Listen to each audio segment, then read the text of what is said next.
For about a week now, informal meetings, stakeholders workshops, side events have been taking place here at the headquarters of the United Nations Economic Commission for Africa, and their focus is majorly on coding for girls, climate change, science, technology, food systems, and the major takeaway has been most countries on the continent will not meet the Sustainable Development Goals by 2030. So as delegates arrive here for the 10th session of the African Regional Forum on Sustainable Development, they hope to address the shortcomings and capitalize on the emerging opportunities for the continent.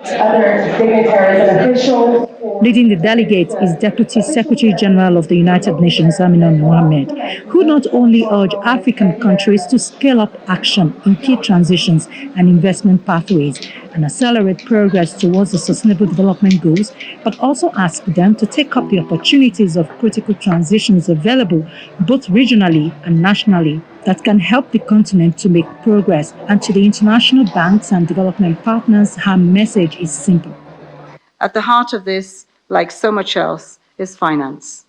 Now is the time to rethink austerity-oriented international policies, reduce debt servicing costs, and ensure a more equitable global taxation system so that African countries can do what we know they want to do, to invest more efficiently, more equitably in capacities and the skills of their people. With poverty, hunger, insecurity, and large-scale deprivation on the continent, many here agree African governments cannot afford to continue with business as usual, and most of them must go back to the basics.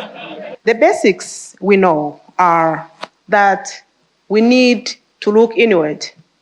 and make sure that we create strong institutions that are going to be accountable to the citizens and to deliver what the citizens need. If we need to talk about development, if we need to talk about security and stability, if we need to talk about good governance, what we need indeed is for governments to do the basics of catering for their people. For the next 2 days, delegates here will, among other things, be deliberating on transformative, innovative, and ambitious interventions necessary to reinforce the 2030 Agenda for Sustainable Development and Agenda 2063, as well as refining policies on eradicating poverty on the continent in this time of multiple crises. From UNECA headquarters in Addis Ababa, Ayola Kasim, Channels Television News.